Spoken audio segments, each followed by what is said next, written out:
wabarakatuh.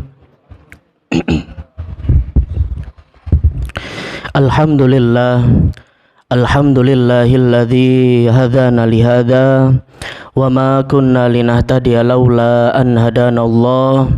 Asyhadu an la ilaha illallah wahdahu la syarikalah wa asyhadu anna Muhammadan abduhu wa rasuluh.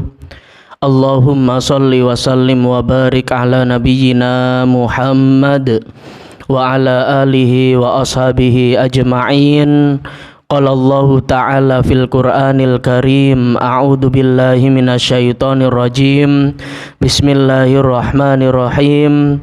Ya ayyuhalladzina amanu taqullaha wa qulu qawlan sadida yuslih lakum a'malakum wa yaghfir lakum dunubakum wa may yuti'illaha wa rasulahu faqad faza fawzan adhima. Wa qala Rasulullah sallallahu alaihi wasallam, ittaqillaha haitsu ma kunta wa atbi'is sayyi'atal hasanata tamhuha wa khaliqin nasa bi khuluqin hasanin, amma ba'du. Hadirin Bapak Ibu jamaah yang dirahmati oleh Allah Subhanahu wa taala. Pertama, marilah kita bersyukur kepada Allah dengan kudrah dan iradahnya. Sampai titik ini Allah masih berikan kekuatan kepada kita. Allah Subhanahu wa taala masih memberikan kenikmatan, keistiqomahan serta kesehatan kepada kita semuanya, sehingga pada pagi hari ini kita semuanya masih bisa melakukan aktivitas, dan salah satunya adalah kita masih dibangunkan oleh Allah Subhanahu wa taala, yang kemudian kita bersama-sama bergegas untuk beribadah kepada Allah Subhanahu wa taala, yang dilanjutkan dengan majelis ilmu seperti ini. Semoga apa yang kita niatkan, apa yang kita lakukan, apa yang kita langkahkan ini senantiasa mendapat karunia dan ridho dari Allah Subhanahu wa taala. Kemudian yang kedua, salat serta salam semoga senantiasa terlimpah curahkan kepada junjungan kita Nabiullah Nabi Muhammad sallallahu alaihi wasallam, kepada keluarganya, para sahabat-sahabatnya serta kaum mukminin dan mukminat yang senantiasa taat dan patuh kepadanya. Hadirin Bapak Ibu jamaah yang dirahmati oleh Allah Subhanahu wa taala. Kemarin Kamis subuh saya mohon maaf berhalangan hadir karena kemarin masih ada kegiatan rihla bersama dengan Bapak Ibu Dewan Guru SMK Muhammadiyah 2 Kutorjo di Trenggalek sana.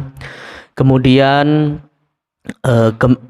ini kemarin malam baru menuju Surabaya karena kebetulan ada musyawarah rapat bersama dengan teman-teman mahasiswa. Akhirnya saya bermalam di masjid.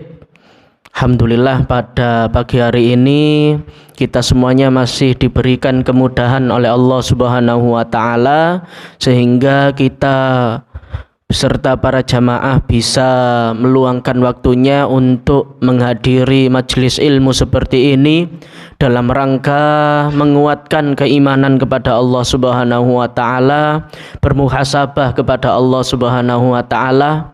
Apalagi ini adalah hari Jumat, salah satu hari yang dimuliakan oleh Allah Subhanahu wa taala beserta para rasulnya, di mana ketika kita melakukan kebaikan kepada Allah, melakukan amal soleh kepada Allah, melakukan kebaikan kepada sesama manusia, termasuk melakukan kebaikan terhadap tetangga kita, maka insya Allah Allah Subhanahu wa ta'ala yang akan membalas pahala kebaikan kepada kita semuanya.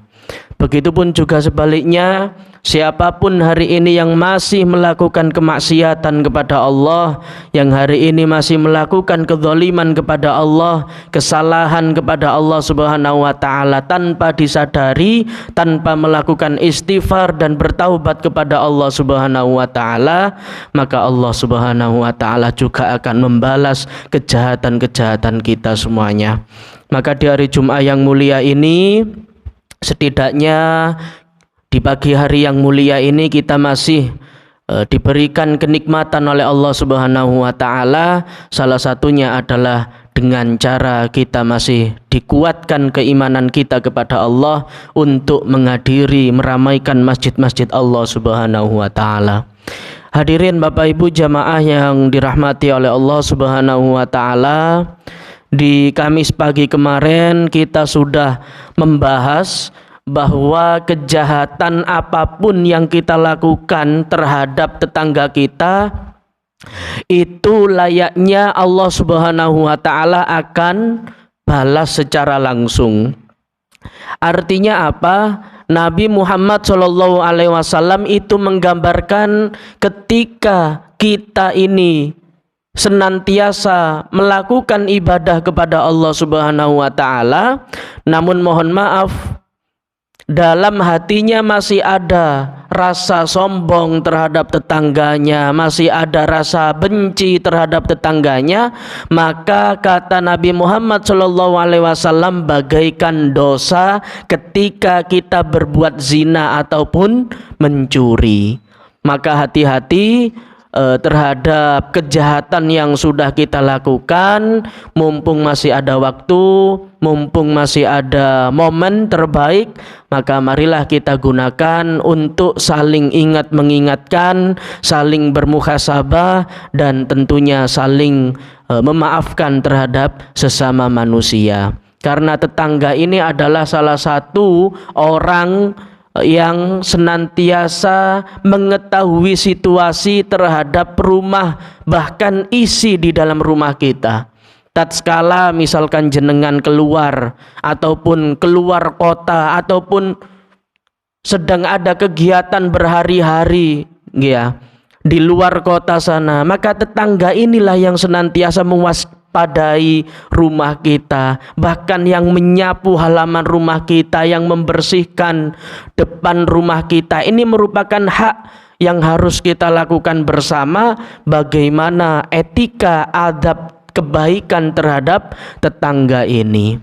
Maka hadirin Bapak Ibu jamaah yang dirahmati oleh Allah Subhanahu wa taala, di pagi hari yang cerah ini setidaknya dalam kitab Adabul Mufrad ini Nabi Muhammad SAW jelaskan gambaran berapa sih kira-kira jarak rumah dengan tetangga kita.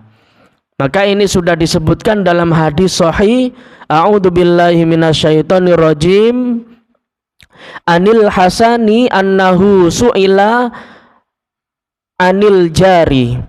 Dari Al Hasan bahwa ia ditanya tentang tetangga. Faqala, maka ia menjawab, arba'ina daron amamah, 40 rumah di depannya. Wa arba'ina khalfah, 40 rumah di samping kanannya. Wa arba'ina ayyamini, 40 rumah di samping kirinya. Wa arba'ina ayyasarihi, dan 40 rumah di belakangnya.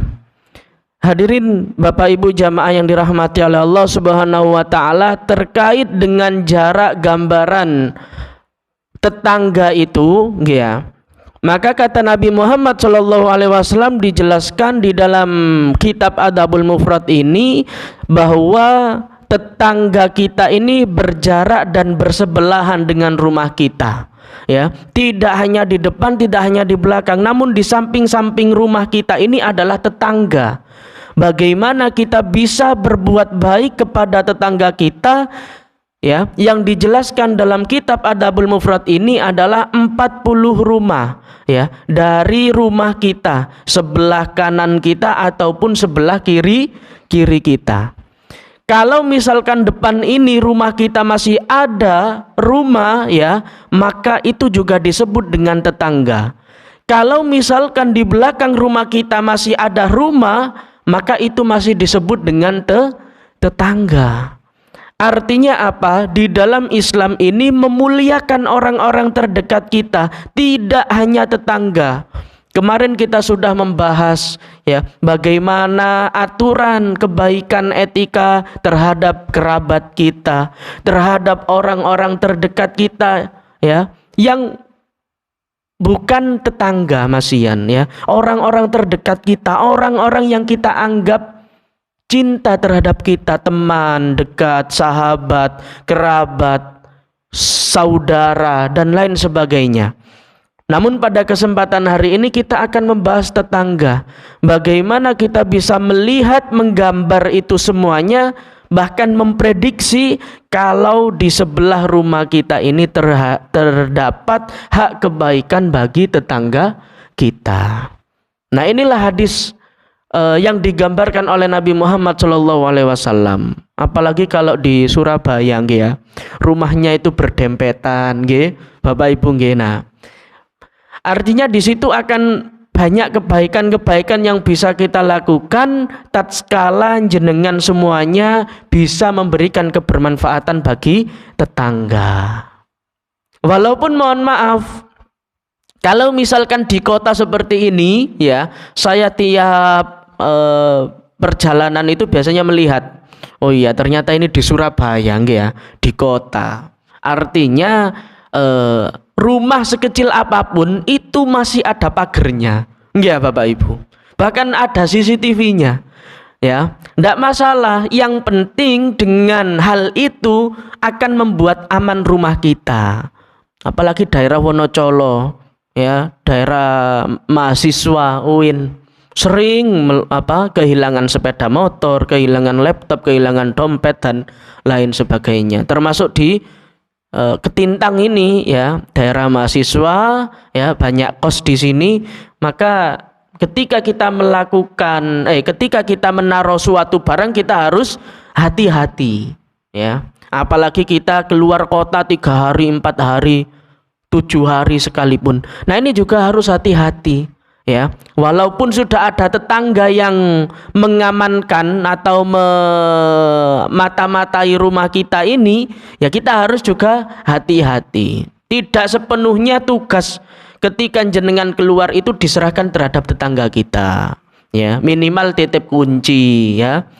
Yuk ngapunten mau titip kunci. Aku kate metu nang pundi ngoten. Artinya apa? Di situ akan ada kebaikan yang bisa kita lakukan. Tatkala ketika kita datang dari rumah ya, ambil kunci, kita bawakan ya cenderamata, oleh-oleh. Wah, itu senangnya luar biasa. Nggih napa mboten Bapak Ibu? Nah, artinya apa? Di situ ada kebaikan yang bisa kita lakukan. Dan kebaikan sekecil apapun yang kita lakukan terhadap tetangga, itu insya Allah bahagianya luar biasa. Itu pasti itu. Misalkan ibunya hari ini masak sayur sop, kok kuahnya nanti dibanyakin, ya minimal dikasih sayur-sayuran, wah itu senangnya luar biasa. Ya Allah Mbak A, ya misalkan Mbak A gitu misalkan. Hampir setiap minggu nek masak mesti aku dikei lo. Akhirnya apa? Ada kesan kebaikan di situ. Ya, karena di sini yang paling dekat dengan rumah kita ini adalah tetangga. Apalagi ini kawasan yang bukan perumahan lah. Kalau perumahan ini kan sudah rumahnya bagus-bagus, tapi sepawi ngoten nggih. Bahkan samping kanan samping kiri niku mboten kenal iki sinten namine, iki kate diceluk kok sawangane nggih ya, disopo nggih kok sawangane. Nah, kita bisa memposisikan diri kita ya. Nah, kita bisa memposisikan diri kita dalam artian kita ini loh masih ada hak untuk menjadi orang terbaik terhadap sesama manusia ya. Itu terhadap tetangga. Nah, ini ada kandungan hadisnya. Ulama berbeda pendapat tentang batasan tetangga menjadi beberapa pendapat. Disebutkan dari Ali bin Abi Thalib, barang siapa yang mendengar panggilan berarti ia adalah tetangga. Nah, ya. Ali bin Abi Thalib ini menjelaskan, kok misalnya jenengan ya kenal ambek uang sing ono teng lebeting griya teng dalam rumah itu, misalkan jenengan kenal namine, kenal nama istrinya, bahkan anak-anaknya, maka itu masih disebut dengan tetangga. Ya, makanya tadi saya sebut kalau misalkan di dalam perumahan kita juga harus bisa memposisikan diri kita. Walaupun di sebelah rumah perumahan itu kita tidak kenal dengan namanya, maka itu tidak dikategorikan tetangga. Ini kalau versinya Ali bin Abi Thalib. Ada yang mengatakan barang siapa yang mengerjakan sholat subuh bersama kita di masjid berarti ini adalah tetangga lo ya. Kalau misalkan ya beberapa ulama ini ya menyebutkan kalau misalkan hari ini sholat subuh berjamaah maka ini adalah tetangga. Maka ini adalah jamaah terdekat kita ya. Nah, sholat subuh. Karena apa dikategorikan sholat subuh? Orang-orang yang sholat subuh ini adalah orang-orang pilihan Bapak Ibu. Tidak semuanya orang bisa bangun sebelum sholat subuh. Ya, masyaAllah subuh telat 1 rakaat, tidak masalah. Yang penting masih ada keinginan, ghirohnya masih ada niat untuk berangkat menuju sholat subuh. Itu luar biasa ya. Ketika kita mengerjakan sholat sebelum sholat subuh ya, fadilahnya luar biasa ya, pahala kebaikannya lebih baik daripada dunia dan seisinya. Nah ya, jadi salah satu kalau kita ingin melihat tetangga itu ya jamaah seperti ini ya, jamaah terdekat kita ya. Disebutkan dari Aisyah batasan tetangga adalah 40 rumah di setiap sisi. Semua riwayat yang menyebutkan bahwa beliau membatasi tetangga 40 adalah hal yang baik. Yang jelas menurut pendapat yang benar bahwa batasan tetangga ini dikembalikan kepada kebiasaan. Wallahu a'lam. Ini menurut Syekh Albani. Ya, ini menurut Syekh Albani. Artinya apa? Di sini ada banyak pilihan, di sini ada banyak hikmah yang bisa kita ambil bersama, bahwa tidak harus 40 rumah ini adalah tetangga. Ya, kalau di dalam hadisnya seperti itu. Artinya apa? Masih kita hari ini sholat subuh berjamaah ini juga disebut dengan tetangga. Ini versi yang ada lain ya. Maksudnya versi yang lainnya. Versi yang lainnya juga menyebutkan ketika jenengan di dalam rumah tersebut kenal dengan nama suami, nama istri, nama anaknya, penghuni rumah, disitulah jenengan kenal nama-namanya, nama lengkapnya, bahkan pekerjaannya, maka itu disebut juga dengan tetangga. Artinya apa? Tidak ada batasan. Kalau misalkan kita ingin menggambar ya seperti itu, bentuknya 40 dari kanan, dari kiri, itu kan terlalu banyak juga. Termasuk kalau misalkan jenengan punya hajat ya, itu diundang tetangga-tetangganya. Jenengan punya hajat, jenengan mau apa istilahnya itu, kumpul-kumpul makan bersama, itu diundang. Dalam artian apa? Dalam artian kita ini sedang ada rezeki dari Allah ya, harus ada rasa berbagi terhadap tetangga-tetangga kita. Kalau misalkan ada saudara-saudara kita yang selamatan, ada nggih teng Surabaya nggih, yang bancaan ya, bancai sinten ngoten. Misalkan jenengan beli motor baru dibancai ya, dibagikan snack-snacknya ke rumah. Nah itu tidak masalah ya. Kita ikhtiari kepada Allah Subhanahu wa taala bahwa bentuk pemberian kita ini walaupun tidak banyak merupakan bentuk kebaikan kepada tetangga kita, daripada bendino gak akur, gak rukun, nek ketemu ya gak nyopo nggih ya. Nah makanya kita rubah hari ini, sing biasai cuek, sing biasai mboten nyopo, saiki minimal disopo. Pak D monggo. Nah itu sudah dapat pahala kita nggih ya. Nah walaupun dalam Islam dianjurkan untuk mengucapkan salam, tapi minimal dengan kita menyapa ya, menyopo itu tadi, maka insya Allah di situ akan ada kebaikan. Loh duk ngaren rek Pak iki nyopo aku lho ya. Duk ngaren tambaran. Artinya apa? Insya Allah apapun yang bisa kita berikan terhadap orang-orang terdekat kita, termasuk tetangga sekalipun, maka insya Allah di situ ada perubahan yang signifikan. Bahkan boleh jadi yang jenengan lakukan hari ini, kebaikan yang jenengan lakukan terhadap tetangga, itu salah satu bentuk bahwa keimanan kita kepada Allah masih kuat ya. Karena apa? Kita saja beribadah kepada Allah, membaca Al-Quran, hablum minallah ya. Namun mohon maaf, hablum minannasnya juga harus kita tingkatkan ya. Berbagi, bersedekah, infak, memberi orang lain ya.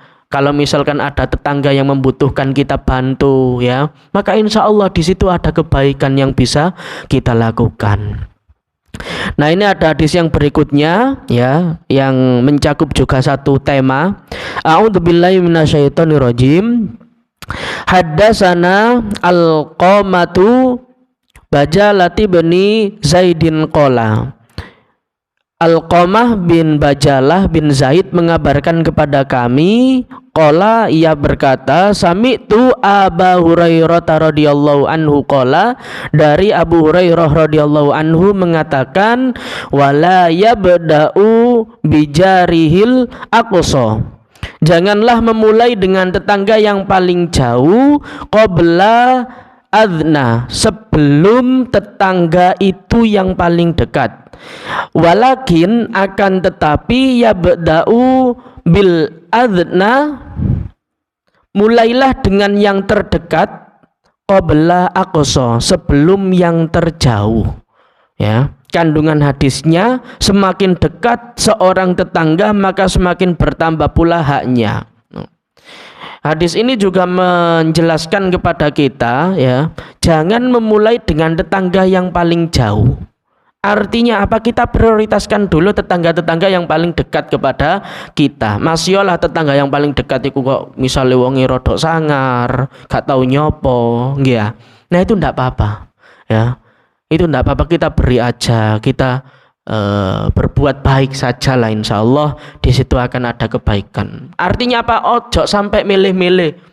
Wong iki enak rek, wong iki gak enak, aku gak tahu dikei panganan. Jangan mengharap seperti itu. Insya Allah di situ akan ada kebaikan. Nggih, Bapak Ibu nggih. Nah, saya pun juga apa ya, praktek di situ ya. Karena apalagi di dalam rumah saya ya, di rumah saya di Mojokerto sana, itu insya Allah ramah-ramah gitu. Kula ketemu dengan orang misalkan dalam samping rumah kita, kula mboten nyopo niku kadang diomongno wong ya. Loen gak tahu nyopo. Nah, artinya apa? Sing biasa nyopo kok gak nyopo iku kadang dinilai wong, iku kadang dibicarakan wong ya. Apalagi sing mboten tahu nyopo belas ya. Nah, artinya apa? Di sini ada kebaikan yang bisa kita lakukan bersama. Insya Allah Allah Subhanahu wa Ta'ala akan memberikan banyak fadilah yang bisa kita lakukan tatkala kita bisa mempraktikkan dua etika hari ini. Yang pertama, jadilah manusia yang royal ya, yang humanis istilahnya ya. Walaupun tantangan kebaikan terhadap tetangga itu juga dibicarakan orang ya, tidak masalah. Walaupun sekalian kita tidak mengenal ya, namun kok misalkan di dalam rumah itu ada yang misalkan membutuhkan, kita tolong ya. Insya Allah akan ada kebaikan yang bisa kita lakukan, yang bisa kita dapatkan di situ, dan hikmahnya luar biasa. Maka insya Allah di pertemuan yang akan datang ya, kita akan membahas etika atau adab terhadap tetangga yang paling dekat. Termasuk yang sering saya sampaikan bahwa termasuk memperbanyak kuah untuk tetangga ini adalah bagian dari etika ya.